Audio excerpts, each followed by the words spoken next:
Hello বন্ধুরা, welcome to দীক্ষা। আজকে আমরা প্রথম ক্লাস শুরু করছি স্ট্যাটিক জিকের। এটা আমাদের এপিসোড 1। এপিসোড বাই এপিসোড চলতে থাকবে। স্ট্যাটিক জিকের একটা বড় পোর্শন আমরা কমপ্লিট করে ফেলবো। প্রায় 4 থেকে 5 হাজার শুধু স্ট্যাটিক জিকের ওপরেই কোশ্চেন থাকবে। তো আমরা যে প্যাটার্নে কোশ্চেনগুলো করব, প্রথমে আমাদের এমসিকিউ থাকবে, এমসিকিউ এর অ্যান্সার এক্সপ্লেনেশন থাকবে, তারপর আমাদের আরও কিছু সম্পর্কিত স্ট্যাটিক ফ্যাক্টস এইগুলো থাকবে 10টা করে প্রত্যেকটা কোশ্চেনের জন্য। তো শুরু করছি। আজকের প্রথম কোশ্চেন, 2015 সালকে কোন আন্তর্জাতিক বর্ষ হিসেবে ঘোষণা করা হয়েছিল? উত্তর হবে international year of soil's and lights. International year of soil's and light, মাটি এবং আলো, আন্তর্জাতিক বর্ষ 2015। তাহলে এইভাবে লিখে রেখে দেবে 2015, তার পাশে লিখে রাখবে সয়েলস অ্যান্ড লাইট। মনে রাখা শর্ট নোট, 2015তে যেটা international year of soil's and light. 2015 সালে জাতিসংঘ, এটা করে কারা? জাতিসংঘ, ইউনাইটেড নেশন, আন্তর্জাতিক আলোবর্ষ এবং আন্তর্জাতিক মৃত্তিকা বর্ষ ঘোষণা করেছিল 2015 সালে। এর মূল উদ্দেশ্য ছিল বিশ্বব্যাপী আলোক বিজ্ঞান ও মৃত্তিকার গুরুত্ব তুলে ধরা। এই ধরনের বর্ষ পালনের মাধ্যমে গবেষণা ও সচেতনতা বৃদ্ধি করা হয়। এরপর দেখো 2015 যেমন আমরা দেখলাম সয়েল অ্যান্ড লাইট, এবার হচ্ছে ইন্টারন্যাশনাল ইয়ার অফ অ্যাস্ট্রোনমি, মহাকাশবিদ্যা। 2009 সালকে বলা হয় ইন্টারন্যাশনাল ইয়ার ঘোষণা করা হয়েছিল। ইন্টারন্যাশনাল ইয়ার অফ কেমিস্ট্রি ঘোষণা করা হয় 2011-তে। ইন্টারন্যাশনাল ইয়ার অফ কোঅপারেটিভ ঘোষণা করা হয় 2012-কে। তাহলে 9, 11, 12, 15 সব পাওয়া গেল। FAO প্রায়, এটি একটি ইউনাইটেড নেশনের ফুড সংস্থা, এটি কৃষি সম্পর্কিত আন্তর্জাতিক বর্ষ ঘোষণা করে। UNGA, United nation general assembly, আন্তর্জাতিক বর্ষ নির্ধারণ করে। আর 2013 এইটাকে করা হয়েছিল ওয়াটার কোঅপারেশন, 2014-কে করা হয়েছিল ফ্যামিলি ফার্মিং, 2016-কে করা হয়েছে international year of pulse. Pulse মানে হচ্ছে দানা জাতীয়, শস্য জাতীয়, মসুর জাতীয় খাবার। দেখো তাহলে 9 পেলাম, 10টা এখানে নেই, 11 পেলাম, 12 পেলাম, 13, 14, 15 অলরেডি কোশ্চেনে আছে এবং 16। এতগুলো কোশ্চেন আমরা পেয়ে গেলাম যে কোন ইয়ারকে কী হবে ইন্টারন্যাশনাল ইয়ার ঘোষণা করা হয়েছে। ইন্টারন্যাশনাল ইয়ার অফ লাইট এর উদ্বোধন করা হয়েছিল প্যারিসে। প্যারিস হচ্ছে ফ্রান্সের রাজধানী। ইন্টারন্যাশনাল ইয়ার অফ সয়েলসের স্লোগান ছিল healthy soil's for a healthy life. তাহলে ইন্টারন্যাশনাল ইয়ার অফ সয়েলস যে 2015-তে ঘোষণা করা হয়েছিল, 2015-কে, এর স্লোগান ছিল healthy soil's for a healthy life. 2016 সালকে কোন আন্তর্জাতিক বর্ষ হিসেবে পালিত হয়েছে? তাহলে এখানেই কিন্তু আমরা কোশ্চেনের অ্যান্সার পেয়ে গেলাম, international year of pulse. International year of pulse, pulse হলো তোমার মসুর ডাল জাতীয় শস্য। 2016 সালের জাতিসংঘ সাধারণ পরিষদ UNGA পালসকে আন্তর্জাতিক বর্ষ ঘোষণা করে। এর উদ্দেশ্য ছিল খাদ্য নিরাপত্তা, পুষ্টি, কৃষকদের আয়ের ক্ষেত্রে ডালের গুরুত্ব বোঝানো। পালসের উচ্চ প্রোটিন সমৃদ্ধ বিশ্ব খাদ্য চাহিদা পূরণে গুরুত্বপূর্ণ। ডালকে ইংরেজিতে বাংলায় যে একটা ডাল বলে সেটা ইংলিশে পালস বলা হয়। ভারত বিশ্বের সবচেয়ে বড় পালস উৎপাদক দেশ। খুবই ইম্পর্টেন্ট কোশ্চেন্স। পালস বা ডাল জাতীয় খাবার উৎপাদনে, শস্য উৎপাদনে ওয়ার্ল্ডে 1 নম্বর দেশ হলো ইন্ডিয়া। আবার এটা হওয়ার সত্ত্বেও, উৎপাদক দেশ হওয়া সত্ত্বেও, ইন্ডিয়া কিন্তু সবচেয়ে বেশি আমদানিকারক দেশ, সবচেয়ে বড় আমদানিকারক দেশ। তার মানে এখানে সবচেয়ে বেশি পালস উৎপন্ন হলেও, ডাল জাতীয় খাবার উৎপন্ন হলেও, এখানে এত কনজামশান 1.4 করোড়, বুঝতেই পারছো, 1.4 বিলিয়ন, বুঝতে পারছো, 140 কোটি, মানে 150 কোটি প্রায় মানুষ। তো এদের যে চাহিদা, কনজিউমারের যে চাহিদা ডাল জাতীয় শস্যের, সেই চাহিদা সবচেয়ে বড় উৎপাদক হওয়া সত্ত্বেও সেই চাহিদা মেটাতে পারছে না। তার জন্য বাইরের থেকে আবার আমদানি করতে হয়। ছোলা পালসের মধ্যে সবচেয়ে বেশি উৎপাদিত। পালসের মধ্যে ছোলা সবচেয়ে বেশি উৎপন্ন হয়। মনে থাকবে, ইন্ডিয়াতে পালস যেগুলো আছে তার মধ্যে সবচেয়ে বেশি উৎপন্ন হয় ছোলা। পালস হলো লেগুম ফ্যামিলির উদ্ভিদ, অবশ্যই মনে রাখবে লেগুম ফ্যামিলি। এটি খুবই ইম্পর্ট্যান্ট এক ধরনের ফ্যামিলি ট্রি, কারণ এখানে নাইট্রোজেন যেটা থাকে, নাইট্রোজেনটাকে মাটিতে অ্যাবজর্পশন করার জন্য লেগুম ফ্যামিলি যে উদ্ভিদ থাকে সেগুলো খুবই উপকারী হয়। পালস শরীরে প্রোটিনের ঘাটতি পূরণ করে। পালস চাষে জলও কম লাগে। দেখো, পালস নাইট্রোজেন ফিক্সেশন করে মাটিকে উর্বর রাখে। আর শীর্ষ উৎপাদক দেশ হলো ভারত, কানাডা এবং মায়ানমার। পালস হলো ফাওয়ের খাদ্য নিরাপত্তার মূল স্তম্ভ। নেক্সট কোশ্চেন, 2017 সালকে কোন আন্তর্জাতিক বর্ষ হিসেবে পালিত হয়েছে? উত্তর হবে international year of sustainable tourism for development. আমরা 16 পর্যন্ত আগের কোশ্চেনই পেয়ে গেছি। এবার 2017 সালকে সালকে কোন আন্তর্জাতিক বর্ষ হিসেবে পালিত করা হয়েছে? Sustainable tourism for development. 2017 সালে জাতিসংঘ টেকসই পর্যটন, সাস্টেনেবল বলতে টেকসই, মানে সাস্টেনেবল কথাটা এরকমভাবে বলা হয় যে সাস্টেনেবল যদি আমরা বলি যে ওয়াটার টেবিল বা জলের মাটির যে জল, ভৌম জল যেটাকে বলা হয়, মাটির তলায় যে জল, সেটাকে সাস্টেনেবল ওয়েতে যদি আমরা ব্যবহার না করি তাহলে একটা সময় ডিপ্লেট করে যাবে, মানে জল শেষ হয়ে যাবে, আগামী প্রজন্মের জন্য আর কিছুই থাকবে না। তো আমরা যদি সাস্টেনেবল ওয়েতে ব্যবহার করে থাকি, মানে যতটুকু জল আমরা তুললাম সেটা আবার জলের ওয়াটার টেবিল সেই পর্যন্ত না আসা পর্যন্ত যদি আমরা ব্যবহার করি, সেরকম পরিমাণে কনজামশন করি, তাহলে দেখা যাচ্ছে সেটা পরবর্তী প্রজন্মের জন্য থাকবে। এটা হলো সাস্টেনেবল ইউজ বলা হয়। টেকসই বলতে এই কথাটা বলা হচ্ছে, এই কনসেপ্টটা বলানো হচ্ছে। 2017 সালে জাতিসংঘ টেকসই পর্যটন উন্নয়ন বর্ষ পালন করে। টেকসই পর্যটন পরিবেশ রক্ষা, সাংস্কৃতিক ঐতিহ্য সংরক্ষণ এবং অর্থনৈতিক উন্নয়নে গুরুত্বপূর্ণ ভূমিকা রাখে। এর মাধ্যমে বিশ্বজুড়ে টেকসই পর্যটনের প্রসারকে উৎসাহিত করা হয়। ইউনেস্কো বিশ্ব ঐতিহ্য সংরক্ষণের কাজ করে। UNESCO world tourism day 27 September এই ডেটটাতে পালন করা হয়। ওয়ার্ল্ড ট্যুরিজম ডে অবশ্যই মনে রাখবে, যখন ডেতে আসবে অবশ্যই মানে তোমরা যে নোট রাখবে সেই নোটে কিন্তু এভাবে ভাগ করে রাখবে। একদিকে একটা কিছু মানে 3-4টে পেজ ছেড়ে রাখলে কোন ডে কিসের জন্য ইম্পর্ট্যান্ট, কোন ডে ইম্পর্টেন্স কী, এইভাবে নোট করলে এবার যত কোশ্চেন আসতে থাকবে সেগুলো লিখে রাখতে শুরু করবে। তাহলে একটা সময় গিয়ে দেখবে এই বারবার লেখার জন্য এবং বারবার রিভিশন লেখার সময় দেখবে একবার মিলিয়ে নেবে সেটা আছে কি না, তাহলে ওটা আর একবার রিভিশনও হয়ে যাবে। তো ওয়ার্ল্ড ট্যুরিজম ডে 27 সেপ্টেম্বর। ভারতের পর্যটক মন্ত্রক কী করেছে? ইনক্রেডিবল ইন্ডিয়া ক্যাম্পেইন করে ভারতের পর্যটন মন্ত্রক। এবং সাস্টেনেবল ট্যুরিজম মানে পরিবেশ বান্ধব ভ্রমণ, পরিবেশকে নষ্ট না করে পরিবেশে ভ্রমণ করা, এটা হলো সাস্টেনেবল ট্যুরিজম। 2017 সালে UNWTO বড় ভূমিকা পালন করেছিল। United Nation World Tourism Organization. ভারতের প্রধান পর্যটন কেন্দ্র কি? হলো তাজমহল। তাজমহল হলো ভারতের প্রধান পর্যটন কেন্দ্র। 7 আশ্চর্যের মধ্যে একটি আশ্চর্য, সেটি হলো তাজমহল, ইন্ডিয়ার একমাত্র। চায়নার যেমন আছে চায়নার প্রাচীর। ভারতের যেমন আর আছে কোথায় 7টি যে তোমার টোটাল সপ্তাশ্চর্য আছে, সেই সপ্তাশ্চর্যের মধ্যে কি কি আছে, কোথায় কি আছে, সেগুলো তোমরা কমেন্টে জানাও। পর্যটন ভারতের জিডিপির 10% যোগ দেয়, মানে ভারতে যত জিডিপি আমরা যেটা বলি 7% ইনক্রিজ করেছে, সেটা তো এই নাই, ধরো 1 ট্রিলিয়ন ইন্ডিয়ার আমাদের জিডিপি, তাহলে এক বছরে টোটাল 1 ট্রিলিয়নে আমাদের সার্ভিস অ্যান্ড গুডস আমরা প্রডিউস করছি। এর মধ্যে 10% দেয় এই আমাদের পর্যটন কেন্দ্র ট্যুরিজম, 30% দেয় এমএসএমই, বুঝতেই পারছো, সার্ভিস সেক্টর কাউকে দেয়। তাহলে ম্যাক্সিমাম এই জায়গাগুলো থেকেই আমাদের জিডিপির যোগান আসে। 10% মানে কিন্তু জিডিপির 10% মানে অনেকটাই। বিশ্বের সর্বাধিক পর্যটক আকর্ষণ করে কোথায়? উত্তর হবে ফ্রান্স। ফ্রান্সে সবচেয়ে বেশি পর্যটক যায়, বিশেষ করে আইফেল টাওয়ার দেখার জন্য তো মানুষ যায়।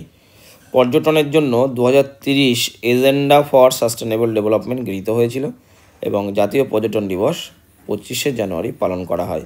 এখানে কিন্তু দুটো দিন পেয়ে গেলাম, একটা ওয়ার্ল্ড ট্যুরিজম ডে 27শে সেপ্টেম্বর, আর জাতীয় পর্যটন দিবস মানে ন্যাশনাল যে ডে বলা হয় পুরো ট্যুরিজম ডে, সেটা 25শে জানুয়ারি। তাহলে ওয়ার্ল্ড যখন হচ্ছে 27শে সেপ্টেম্বর, আর যদি ন্যাশনাল বলা হয় তাহলে হচ্ছে তোমার 25 জানুয়ারি। আর সবচেয়ে বেশি পর্যটন হয় কোথায়? ফ্রান্সে। ফ্রান্স হলো এই যে কান্ট্রিটা, এটা হলো তোমার টোটাল ইউরোপের ম্যাপ, ইউরোপের ম্যাপের মধ্যে এইটা হলো ফ্রান্স, এটা হলো স্পেন, স্পেনের উপরে হচ্ছে ফ্রান্স, এইটা হলো পর্তুগাল, এইটা হলো ইউকে, এটা হলো জার্মানি। নেক্সট হলো 2019 সালে কোন দুটি আন্তর্জাতিক বর্ষ পালিত হয়েছে? উত্তর হবে international year of periodic table and indigenous languages. 2019 সালে দুটি আন্তর্জাতিক বর্ষ পালন হয়, বোঝা গেল? তাহলে এখন কিন্তু আমরা যে কোশ্চেনগুলো করছি সেগুলো কিন্তু সবই আন্তর্জাতিক বর্ষ। তো সেই বর্ষের মধ্যে 2019 16 পেয়ে গেলাম আগের কোশ্চেনে, 17 হচ্ছে পিরিয়ডিক টেবিল, দুটোর জন্য বিখ্যাত। এটা হচ্ছে পিরিয়ডিক টেবিল পালন করা হয়, periodic table, year of periodic table আর ইন্ডিজিনাস ল্যাঙ্গুয়েজ। এটা সব ইউনেস্কোর মাধ্যমে হয়েছে। 2019 সালে পালিত হয় পিরিয়ডিক টেবিলের 150 বছর। এবং ইন্ডিজিনাস ল্যাঙ্গুয়েজ মানে হচ্ছে যে দেশীয় যে সমস্ত ভাষা, এর আন্তর্জাতিক বর্ষ। এর লক্ষ্য ছিল বিজ্ঞান শিক্ষার প্রসার এবং স্থানীয় ভাষা সংস্করণ সচেতনতা বৃদ্ধি করা। এবার দেখো, পিরিয়ডিক টেবিল আবিষ্কার করেছিলেন কে? Dmitry Mendeleev. আমরা বলি মেন্ডেলিভের টেবিল। মেন্ডেলিভ আবিষ্কার করেছিলেন পিরিয়ডিক টেবিল। এই সেই ব্যক্তি মেন্ডেলিভ, একজন রাশিয়ান কেমিস্ট্রি সায়েন্টিস্ট। এই যিনি প্রথম যে এটা করেছিলেন তোমার পিরিয়ডিক টেবিল, সেটি হলো এরকমভাবে তিনি তৈরি করেছিলেন। মোট মৌল হচ্ছে 118টি। ইন্ডিজেনাস ল্যাঙ্গুয়েজ মানে হচ্ছে স্থানীয় জাতিগোষ্ঠীর ভাষা। ইউনেস্কো এগুলো পালন করে। ইউনেস্কো হচ্ছে United Nation Educational, Scientific and Cultural Organization. ইউনেস্কোর মতে বিশ্বে 7,000 ভাষা রয়েছে এবং এটা খুব ইম্পর্ট্যান্ট একটা ফ্যাক্ট যে 2 সপ্তাহে একটি ভাষা বিলুপ্ত হয়ে যায়। প্রত্যেক 2 সপ্তাহে একটি করে ভাষা বিলুপ্ত হয়ে যায়, মানে 15 দিন পর পর একটা করে ভাষা বিলুপ্ত হয়ে যায়। তাহলে কত ভাষা আছে? 7,000 ভাষা আছে, একটা একটা করে ডিলিট হয়ে যাচ্ছে। ভারতের 22টি নির্ধারিত ভাষা আছে, 22টি ন্যাশনাল ল্যাঙ্গুয়েজ এবং scheduled language, national language scheduled language. এবং 2019 সালে পিরিয়ডিক টেবিলে 150 বছর পূর্তি অনুষ্ঠিত হয়েছে। রসায়নের মূলনীতিই হলো পিরিয়ডিক ল এবং ইন্ডিজেনাস ভাষার ক্ষয় বৈশ্বিক সংস্কৃতির জন্য একটি হুমকি। ওয়ার্ল্ড মাদার ল্যাঙ্গুয়েজ ডে 21শে ফেব্রুয়ারি পালন করা হয়, যেটা আমরা বাংলাদেশের সাথে যুক্ত, যেটা স্বাধীনতা দিবসের পালন করা হয় 21শে ফেব্রুয়ারি। ওয়ার্ল্ড মাদার ল্যাঙ্গুয়েজ ডে, ভাষা নিয়ে যে যুদ্ধ হয়েছিল এবং বাংলাদেশ স্বাধীন হয়েছিল। 2020 সালে কোন দুটি বর্ষ ঘোষণা করা হয়েছিল? 19-এ আমরা পেয়ে গেলাম দুটো। 19-এ পেয়ে গেলাম কী কী? একটা পিরিয়ডিক টেবিল, আর একটা পেয়ে গেলাম আমাদের ভাষা, ইন্ডিজেনাস ল্যাঙ্গুয়েজ। পিরিয়ডিক টেবিল আর ইন্ডিজেনাস ল্যাঙ্গুয়েজ 2019। এবার আমাদের কোশ্চেন হচ্ছে 2020 সালের কোন দুটি বর্ষ ঘোষণা করা হয়েছিল? এটা international year of plant health. Plant health মানে হচ্ছে গাছের স্বাস্থ্য, এবং national year of millets. Millets মানে হচ্ছে যে দানা শস্য, যেগুলো জোয়ার, বাজরা, রাগি, এগুলো যে দানা শস্য হয় সেইগুলো millet. Plant health and national year of millet. International year of plant health আর ন্যাশনাল ইয়ার অফ মিলেট, এই দুটি বর্ষ ঘোষণা করা হয়েছে 2020 সালে। এটাও করেছিল FAO, ইউনেস্কোর। তো international year of plant health একই বছর ভারত পালন করেছিল ন্যাশনাল ইয়ার অফ মিলেট। উদ্ভিদের স্বাস্থ্য ও মিলেট উভয় খাদ্য নিরাপত্তা, পুষ্টি এবং টেকসই কৃষির জন্য গুরুত্বপূর্ণ। দেখো, ফাওয়ের সদর দপ্তর কোথায়? ইটালির রোমে। মিলেট ছোট দানাশস্যকে বলা হয় মিলেট, এবং ভারত বিশ্বের শীর্ষ মিলেট উৎপাদক দেশ। তার মানে যত ছোটো ছোটো দানা শস্য উৎপন্ন হয়, বিশ্বের সবচেয়ে 1 নম্বরে হলো তোমার ভারত। ফাওয়ের সদর দপ্তর কোথায় বললাম? ইটালির রোম। এই হলো ইটালি। এই যে একটু আগে আমরা দেখলাম ফ্রান্স, জার্মানি, এটা সুইজারল্যান্ড, অস্ট্রিয়া। তো এখানে যে ইটালি আছে, এই ইটালির রাজধানী হলো রোম। এই রোম হলো তোমার ফাওয়ের রাজধানী, ফাওয়ের হেডকোয়ার্টার, সদর দপ্তর। মিলেট কিন্তু উচ্চ পুষ্টি গুণসম্পন্ন। আমাদের ওয়েস্ট বেঙ্গলে কি দেখা যায় যে আমরা হোয়াইট রাইস খাই, ময়দা খাই, রুটি খাই, রুটি আবার সেটাকে ছেঁকে নিয়ে খাই। তাহলে যেটুকু যায় আমাদের ম্যাক্সিমামই ক্যালোরি যায়, এবং এটি কিন্তু স্বাস্থ্যের পক্ষে ক্ষতিকর। সাদা জিনিস যেগুলো বলা হয় স্বাস্থ্যের জন্য ক্ষতিকর, এগুলো শরীরের মধ্যে কোনো অ্যান্টিঅক্সিডেন্ট বা এরকম কিছু জাতীয় যেগুলো শরীর উপকার বা যেগুলো পুষ্টিগুণ সম্পন্ন যে সমস্ত মিনারেল, এগুলো কিন্তু বাদ চলে যায় এগুলো যদি ছেঁকে নেওয়া হয়। তো এগুলো খেয়ে শুধুমাত্র পেট ভরাই হয়, আর তেমন কোনো কাজে আসে না। কিন্তু মিলেট যেগুলো বলা হচ্ছে সেগুলো কিন্তু উচ্চ গুণসম্পন্ন। ওই জন্য এখন দেখবে বিভিন্ন শপিং মলে যদি যাও, তাহলে মিলেটের আটা পাওয়া যায়, মিলেটের শস্যগুলো পাওয়া যায়, ওটস পাওয়া যায়। তো এগুলো কি খুবই তোমার ফাইবার থাকে এবং অ্যান্টিঅক্সিডেন্ট থাকে, যেগুলো শরীরের জন্য উপকার। তো এখন স্বাস্থ্য সচেতনতা বা বৃদ্ধির জন্য মানুষ কিন্তু এগুলো ব্যবহার করছে, যেগুলো এখন দেখা যাচ্ছে বিভিন্ন ধরনের মার্কেটে এই মিলেটের মার্কেটে ভীষণভাবে এই মিলেটগুলো ঢুকছে। মিলেট চাষে কিন্তু জল কম লাগে, যেমন আমরা দেখলাম পালস চাষে জল কম লাগে, মিলেট চাষেও জল কম লাগে। ওই জন্য ইন্ডিয়ার যে সমস্ত জায়গাগুলোতে জলের ব্যবস্থা কম, সেই সমস্ত জায়গাতে কিন্তু মানে ইরিগেশন খুব কম, বৃষ্টির জলে পুষ্ট জায়গা যে সমস্ত, যেখানে বৃষ্টির উপর নির্ভর করে চাষ করতে হয়, সেই সব জায়গায় দেখা যায় মিলেট চাষ বেশি হয়। এই যে দানা শস্যগুলো দেখানো হয়েছে, এগুলো সবই এক এক ধরনের মিলেট। এগুলো শুষ্ক অঞ্চলে মিলেট শুষ্ক অঞ্চলে গুরুত্বপূর্ণ, মানে শুষ্ক অঞ্চলে এগুলো বেশি হয় যেহেতু জল কম লাগে। এবং এফএও গঠিত হয়েছিল 1945 সালে। এফএও যেটা বারবার আমরা বলছি, এফএও মানে food and agriculture organization. FAO এর ফুল ফর্ম হচ্ছে ওর ফুল ফর্ম হচ্ছে ফুড অ্যান্ড এগ্রিকালচার অর্গানাইজেশন। অবশ্যই মনে রাখবে টার্মটা, আমি কিন্তু আর বারবার এটা রিপিট করব না। এর পরবর্তী যখন আমরা কোনো কারেন্ট অ্যাফেয়ার্সের ক্লাস হোক বা যখন জিকের ক্লাস হবে, এফএও কিন্তু এফএও বলেই বেরিয়ে যাবো, তখন কিন্তু ফুড অ্যান্ড এগ্রিকালচার অর্গানাইজেশন এগুলো আর বলবো না। এগুলো তোমার ইউনাইটেড নেশনের একটি সংস্থা, যার মাধ্যমে এই এগ্রিকালচার সেক্টরের সমস্ত কিছু দেখা হয়। 2023 সালে ইন্টারন্যাশনাল ইয়ার অফ মিলেট বলা হয়। আর প্লান্ট হেলথ কৃষির প্রাথমিক ভিত্তি বলা হয়। মিলেটকে বলা হয় ফিউচার সুপারফুড, যেটা আমি একটু আগেই বললাম। ফিউচার সুপারফুড হচ্ছে মিলেট। মানে একটা সময় দেখা যাবে যে মানুষ আর সাদা কিছু খাচ্ছে না, তখন সব এর ওপরেই বেশি গুরুত্ব দিচ্ছে। ফিউচার সুপারফুড হলো মিলেট। তাহলে কোশ্চেন যদি থাকে যে ফিউচার সুপারফুড কী, তাহলে উত্তর হবে মিলেট। তাহলে বুঝতেই পারছো আমরা কোশ্চেন করছি কি ইন্টারন্যাশনাল এয়ার বা ন্যাশনাল এয়ার, এবং সেখান থেকে যে কোশ্চেনে আমরা ঢুকে যাচ্ছি সেখানে কিন্তু প্রচুর আমরা ইনফরমেশন পাচ্ছি, যেগুলো এক্সাম পয়েন্ট অফ ভিউ থেকে ভেরি ভেরি ইম্পর্ট্যান্ট। তো অবশ্যই তোমরা নোট করবে, নোট করে সেগুলোকে বারবার রিভিশন করবে, নাহলে কিন্তু ভুলে যাবে। আর আমরা তো এই নোট অবশ্যই আমাদের টেলিগ্রাম গ্রুপ এবং আমাদের ফেসবুক গ্রুপ বা কমিউনিটিতে আমরা দিয়ে দেবো। তো তোমরা অবশ্যই ডেসক্রিপশান থেকে এই গ্রুপগুলোতে জয়েন করে নেবে। নেক্সট কোশ্চেন হচ্ছে 1 জানুয়ারি কোন দিন হিসেবে পালিত হয়েছে? উত্তর হবে army medical corps establishment day. 1 জানুয়ারি পালিত হয়েছে। যুদ্ধকালীন এবং শান্তিকালীন চিকিৎসা সেবা প্রদান করে এই ইন্ডিয়ান আর্মি মেডিকেল ক্যাম্প, এবং প্রতিরক্ষা স্বাস্থ্য ব্যবস্থার প্রধান ভিত্তি হলো medical camp. Army medical corps তৈরি হয় 1943 সালে, এবং ভারতীয় সেনাবাহিনী বিশ্বের সবচেয়ে বড় বাহিনীর অন্যতম। আর্মি ডে পালন করা হয় 15 জানুয়ারি, নেভি ডে পালন করা হয় 4 ডিসেম্বর, এবং এয়ারফোর্স ডে পালন করা হয় 8 অক্টোবর। অবশ্যই মনে রাখবে ডেগুলো, এগুলো লিখে লিখে বারবার রিভিশন করবে, যেমন করে আমি নোট করতে বললাম আগে। এই ক্রস সশস্ত্র বাহিনী চিকিৎসা সেবা দেয়, কর্পস হবে। 26 জানুয়ারি এটাকে আমরা রিপাবলিক ডে হিসেবে পালন করি। 14 এপ্রিল আম্বেদকর জয়ন্তী হিসেবে পালন করি। আর আমাদের যে আর্মি হেডকোয়ার্টার আছে সেটা নয়াদিল্লিতে আছে। আর আর্মির যদি বলা হয় নর্থ ইস্টার্ন কমান্ড কোথায়, তাহলে হবে আমাদের ফোর্ট উইলিয়াম। আচ্ছা, আর যদি বলা হয় সাউথ কমান্ড কোথায়, তাহলে হবে তোমার পুনে হচ্ছে তোমার মহারাষ্ট্র। ফিল্ড হসপিটাল যুদ্ধক্ষেত্রে কাজ করে ফিল্ড হসপিটাল যারা আছে তারা কিন্তু যুদ্ধক্ষেত্রে কাজ করে। তাহলে ডেটাগুলো অবশ্যই মনে রাখবে। নেক্সট হচ্ছে 4 জানুয়ারি কোন আন্তর্জাতিক দিবস হিসেবে পালিত হয়? World Braille day. 4 জানুয়ারি আন্তর্জাতিক দিবস হিসেবে পালিত হয়।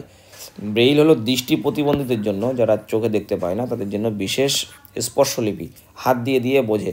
এই লিপির উদ্ভাবক ছিলেন লুইস ব্রেইল, এবং তার নাম থেকেই এই ব্রেইল ডে পালন করা, ওয়ার্ল্ড ব্রেইল ডে। ইনি একজন অন্ধ ব্যক্তি ছিলেন, ইনিই আবিষ্কার করেছেন ব্রেইল। এবং এই যে প্রেসটা দেখতে পাচ্ছ, এই প্রেস কিন্তু তোমার যে হাত দিয়ে বোঝার জন্য যে তোমার এগুলো তৈরি করা হয়, এই প্রেসের মাধ্যমে সেগুলো ছাপানো হয় পড়াশোনা করার জন্য। এই প্রেসগুলো থেকে বিভিন্ন ধরনের ম্যাটেরিয়াল রেডি করা হয়। ব্রেল লিপির উদ্ভাবক হচ্ছে লুইস ব্রেইল, তার জন্ম ফ্রান্সে। এই যে ফ্রান্সে জন্মগ্রহণ করেছিলেন, এবং ব্রেইলে 6 বিন্দুর সংমিশ্রণ থেকে 6টা বিন্দু দিয়ে এই জিনিসগুলো তৈরি করা হয়েছে। প্রচলন হয় 1900 শতকে, এবং ব্রেল প্রেস ভারতেও কিন্তু ব্রেল প্রেস রয়েছে। ইউনেস্কো ব্রেলকে শিক্ষায় স্বীকৃতি দিয়েছে, এবং ন্যাশনাল ব্লাইন্ড ইনস্টিটিউট ইন্ডিয়াতে যেটা আছে সেটা দিল্লিতে আছে। এটা তোমার national blind institute. World sight day 15 October পালন করা হয়। ব্রেল বই বহু ভাষায় প্রকাশিত হয়, এবং ব্রেল ব্যবহারকারীদের জন্য ডিজিটাল রিডারও এখন বেরিয়ে গেছে। নেক্সট কোশ্চেন হচ্ছে 9 জানুয়ারি কোন দিবস পালিত হয়? উত্তর হবে প্রবাসী ভারতীয় দিবস। 9 জানুয়ারি পালিত হয় এবং মহাত্মা গান্ধী দক্ষিণ আফ্রিকা থেকে যেদিন ভারতে ফেরেন 1915 সালে, সেটা ছিল এই 9 জানুয়ারি। এই দিবসটির মাধ্যমে প্রবাসী ভারতীয়দের অবদানকে সম্মাননা জানানো হয়। প্রথম পালিত হয় 2003 সালে এবং তখন ভারতে বিজেপি সরকার ছিলেন, বাজপেয়ী তখন প্রাইম মিনিস্টার ছিলেন এবং বিভিন্ন শহরে এটি অনুষ্ঠান হয় এই সময়। এই তোমার 9 জানুয়ারিতে, ডেটটা অবশ্যই মনে রাখবে, 9 জানুয়ারি, এবং প্রবাসীদের সম্মাননা প্রদান করা হয়। এবং ভারতে বিশ্বের বৃহত্তম প্রবাসী জনসংখ্যার দেশ, এটি হলো ভারতের প্রবাসী জনসংখ্যার দেশ। এবং রেমিটেন্সে একটি বড় অবদান রাখে। রেমিটেন্স বলতে বিদেশে যারা আছে, প্রবাসী যারা আছে, এনআরআই যারা আছে, তারা যে টাকা পাঠায় ইন্ডিয়াতে, সেটাকেই বলা হয় রেমিটেন্স। বিদেশ থেকে অর্জিত যে পয়সা, সেটা হলো রেমিটেন্স। সেটা ইন্ডিয়াতে বড় একটা অবদান রাখে, এবার জিডিপিতেও একটা বড় অংশ রাখে। গান্ধীজি ফিরেছিলেন 9 জানুয়ারি 2015 এবং প্রবাসী ভারতীয় কেন্দ্র আছে কোথায়? দিল্লিতে। প্রবাসী ভারতীয় কেন্দ্র দিল্লিতে অবস্থিত। ভারতীয় প্রবাসী প্রায় 200টির প্লাস দেশে আছে এবং এর মধ্যে সবচেয়ে ভালো কোশ্চেন হলো সর্বাধিক ভারতীয় থাকে কোথায়? ইউএই, ইউনাইটেড আরব এমিরেট। ইউএই কোথায়? আমি কিন্তু আগের দিন ম্যাপে আমাদের কারেন্ট অ্যাফেয়ার্সের যে সিএ বাংলা ডাইজেস্ট এই যে চ্যানেলটি আছে, এই চ্যানেলে আমরা কিন্তু এই কারেন্ট অ্যাফেয়ার্স করার সময় ইউএই ম্যাপে কোথায় আছে, কোথায় আবুধাবি, কোথায় দুবাই, এগুলো কিন্তু আমরা বলেছি। তো যারা এই চ্যানেলে নেই, তারা কারেন্ট অ্যাফেয়ার্সের জন্য অবশ্যই সিএ বাংলা ডাইজেস্টে সাবস্ক্রিপশন করে নেবে। এরপরের কোশ্চেন হলো কি, 15ই জানুয়ারি কোন দিবস পালিত হয়? 15ই জানুয়ারি আর্মি ডে পালন করা হয়। একটু আগেই কিন্তু আমি army day, air force day, navy day সব কিন্তু বলে এসেছি, সঙ্গে সঙ্গে আবার কোশ্চেনও পেয়ে গেলাম। 15ই জানুয়ারি হলো তোমার আর্মি ডে হিসেবে পালিত হয়। 1949 সালে এই দিনে জেনারেল KM কারিয়াপ্পা প্রথম ভারতীয় সেনাপ্রধান হন। তিনি ছিলেন প্রধান ভারতীয় সেনাপ্রধান। এই দিবসের মাধ্যমে সেনাদের সাহস, ত্যাগ এবং কর্তব্যবোধকে সম্মাননা জানানো হয়। তাহলে ইন্ডিয়ান আর্মি ডে যেটা বলছি আমরা 15ই জানুয়ারি, এই জানুয়ারি কেন ডেটটা নেওয়া হয়েছে তার কারণ হলো এয়ার ফিল্ড মার্শাল জেনারেল তিনি KM কারিয়াপ্পা, ইনি প্রথম ভারতের সেনাপ্রধান হয়েছিলেন এই ডেটে। এই ডেটটাকে সম্মাননা জানিয়ে ইন্ডিয়ান আর্মি ডে হিসেবে পালন করা হয় 15ই জানুয়ারিকে। এই হলেন ফিল্ড মার্শাল KM কারিয়াপ্পা। ইনি আর্মি ডে প্যারেড কোথায় করা হয়? দিল্লি ক্যান্টনমেন্টে। এই হলো তোমার ক্যান্টনমেন্ট এরিয়া। দেখো এই যে এরিয়াটা আছে, এইটা, এদিকটা হচ্ছে সিভিলিয়ান এরিয়া, এখানে বসতি স্থান, আর এদিকটা হচ্ছে ক্যান্টনমেন্ট স্থান। দেখেই বুঝতে পারছো এটা সবুজে ঘেরা জায়গা, ফাঁকা ফাঁকা জায়গা ক্যান্টনমেন্ট, আর এদিকটা তোমার সিভিলিয়ান এরিয়া, ফ্ল্যাট, বাড়ি ঘর, এই সমস্ত জিনিসগুলো এখানে আছে। তো এটা হলো তোমার সিভিলিয়ান তোমার cantonment area, Delhi cantonment area. এখানে আর্মি প্যারেড হয়। ইন্ডিয়ান আর্মি প্রতিষ্ঠা হয়েছিল 1895 সালে। মনে রাখবে সালটা 1895 সালে, নাহলে লিখে রাখবে। বিশ্বের দ্বিতীয় বৃহত্তম স্থলসেনা এটি হলো আমাদের ইন্ডিয়া হলো দ্বিতীয় বৃহত্তম স্থলসেনা। কোশ্চেন থাকলো তাহলে ফার্স্ট কারা? ফার্স্ট তোমার স্থলসেনা আর্মি, ফার্স্ট লার্জেস্ট আর্মি কোন দেশ? এটা তোমাদের কোশ্চেন থাকলেও অবশ্যই কমেন্ট করে জানাবে। নেক্সট হচ্ছে 1947-এর পর সেনা স্বাধীন হয়। রিপাবলিক ডে প্যারেড রাজপথে হয় এবং আর্মি মোটো হচ্ছে সার্ভিস বিফোর সেলফ। আর্মির মোটো হচ্ছে সার্ভিস বিফোর সেলফ, নিজের থেকে সার্ভিস আগে। ইন্ডিয়ান আর্মির যুদ্ধ কৌশল বিশ্বমানের। এখন যে যুদ্ধ কৌশল সেটা কিন্তু ইন্ডিয়ার বিশ্বমানের তোমার যুদ্ধ কৌশল। কার্গিল ওয়ার হয়েছিল 1999 সালে, ডেটা মনে রাখবে। এবং COS পদবি chief of army staff, COS এর ফুল ফর্ম হলো chief of army staff. Last question আজকের, 23শে জানুয়ারি কোন ব্যক্তির জন্মবার্ষিকী পালিত হয়? খুবই ইজি কোশ্চেন, তবু আমরা এখানে রেখেছি কিছু তথ্য জানার জন্য। 23শে জানুয়ারি হলো নেতাজি সুভাষচন্দ্র বোসের জন্মদিন এবং তিনি আজাদ হিন্দ ফৌজ গঠন করেন এবং স্বাধীনতা আন্দোলনে অমূল্য অবদান রেখেছিলেন। এই হলো নেতাজি সুভাষচন্দ্র বোস। এবং দেখো এখানে তার জন্ম হয়েছিল 1897 সালে কটক শহরে, উড়িষ্যার কটক, এই যে কটক, উড়িষ্যার কটক শহরে জন্ম হয়েছিল। তিনি ইন্ডিয়ান সিভিল সার্ভিস পাস করেছিলেন, এখন যার নাম UPSC, IAS অফিসার যারা বলা, IAS অফিসার হয় বা অন্যান্য IRS, IFS যে সমস্ত অফিসারগুলো হয় UPSC পরীক্ষার মাধ্যমে, তখন নাম ছিল ইন্ডিয়ান সিভিল সার্ভিস। তার ইন্ডিয়ান সিভিল সার্ভিসও তিনি পাস করেছিলেন, সেকেন্ড হয়েছিলেন। কিন্তু ওই বছর ফার্স্ট হয়েছিল কেউ বলতে পারবে না। তাহলে মানুষের কর্তব্যটাই বেশি, সার্ভিসটাই মেন। তিনি কি রেখে যাচ্ছেন, তার থেকে আমরা কী শিখছি, সেটাই হচ্ছে মেন। 1939 সালে ফরওয়ার্ড ব্লক তৈরি করেন, এটি left front leftist party Forward Bloc. Azad Hind Fauj সিঙ্গাপুরে গঠিত হয়। এই হলো তোমার সিঙ্গাপুর, এটা মালয়েশিয়ার একদম লাস্টে একটা ছোট্ট একটা দেশ তোমার সিঙ্গাপুর, পুরোটাই টাউন। এখানে তোমার মোটামুটি একদিন 2 দিন বা 3 দিনের মধ্যে পুরোটাই সিঙ্গাপুর ঘোরা হয়ে যাবে, এরকম জায়গা। তো সিঙ্গাপুরে এইখানেই তিনি আজাদ হিন্দ ফৌজ গঠন করেছিলেন এবং স্লোগান দিয়েছিলেন, give me blood, I will give you freedom. তোমরা আমাকে রক্ত দাও, আমি তোমাদের স্বাধীনতা দেবো। আইএনএ ট্রায়াল হয়েছিল রেড ফোর্টে। এই যে রেড ফোর্ট, কদিন আগেই আমরা শুনেছি দিল্লির রেড ফোর্টের সামনে একটি বিস্ফোরণ হয়েছিল, বিস্ফোরণ ঘটিয়েছিল। তো 1945 সালে নিখোঁজ হয়ে যান তিনি, আমাদের নেতাজি সুভাষচন্দ্র বোস 1935 সালে নিখোঁজ হন এবং কংগ্রেসের সভাপতি হয়েছিলেন তিনি 1938 থেকে 1939 সাল, এই 2 বছর তিনি কংগ্রেসের সভাপতি ছিলেন। নেতাজি সুভাষচন্দ্র বোসের এয়ারপোর্ট একটা নামকরণ করা হয়েছে, কোনটাকে? কলকাতার যে এয়ারপোর্ট আছে, এই যে এয়ারপোর্ট, এটাকে নামকরণ করা হয়েছে নেতাজি সুভাষচন্দ্র বোসের নামে, নেতাজি সুভাষচন্দ্র বোস এয়ারপোর্ট, কলকাতার এয়ারপোর্ট। নেতাজি জয়ন্তী পালন করে ওয়েস্ট বেঙ্গল গভর্নমেন্ট, এই দিন হলিডে পালন করা হয় 23 জানুয়ারি, এই দিন কিন্তু আমাদের গভর্নমেন্ট হলিডে থাকে। তো আজকে ছিল এই পর্যন্তই। আজকে আমরা যেগুলো জানলাম সেগুলো ভালো করে নোট করে রাখবো এবং পরবর্তীতে যাতে রিভিশন করা যায়, সেই রিভিশন করার আমাদের ব্যবস্থা করতে হবে, সেটাই জন্যই তোমাদের লিখে রাখা প্রয়োজন। এর বাইরে তো আমরা নোট আকারে এগুলো তো দিয়ে দেবোই আমাদের গ্রুপে, ফেসবুক, হোয়াটসঅ্যাপ গ্রুপ এবং টেলিগ্রাম গ্রুপে। অবশ্যই জয়েন করে নেবে, ডিসক্রিপশন বক্স থেকে নিয়ে নেবে। যাদের ভিডিও ভালো লাগলো অবশ্যই লাইক অ্যান্ড শেয়ার করে যাবেন। যদি ভিডিও ভালো লাগে অবশ্যই কমেন্ট করবেন, যদি ফিডব্যাক থাকে তাও কমেন্ট করবেন, যদি নেগেটিভ ফিডব্যাক হয় তাও কমেন্ট করবেন। সাবস্ক্রাইব করতে ভুলবেন না। আমরা কন্টিনিউ এই ক্লাসগুলো চালিয়ে যাব, যাতে এক্সাম অ্যাসপিরেন্টদের যারা ম্যাক্সিমাম আন্ডার প্রিভিলেজড স্টুডেন্ট হয় তাদের জন্য আমরা সুবিধা করে দিতে পারি। দীক্ষার বাইরে আমাদের আরও 2টি চ্যানেল আছে, একটি হলো সিএ বাংলা ডাইজেস্ট এবং আরেকটি আছে the civil fusion. CA Bangla ডাইজেস্টে তোমরা শুধু কারেন্ট অ্যাফেয়ার্স পাবে, weekly current affairs, monthly current affairs এবং এক্সাম স্পেসিফিক কারেন্ট অ্যাফেয়ার্স, এগুলো পেতে থাকবে। আর দ্য সিভিল ফিউশন, এটি আমরা পুরোপুরি ডব্লিউবিসিএস এবং ইউপিএসসিকে টার্গেট করেই আমাদের চালু করা হয়েছে এবং এখানে এনসিইআরটির উপরে বেস করে ক্লাস দেওয়া হয় এবং অ্যাডভান্স টপিকের উপরে পরবর্তীতে ক্লাস দেওয়া হবে। আজকে এই পর্যন্ত, দেখা হচ্ছে আগামী ক্লাসে।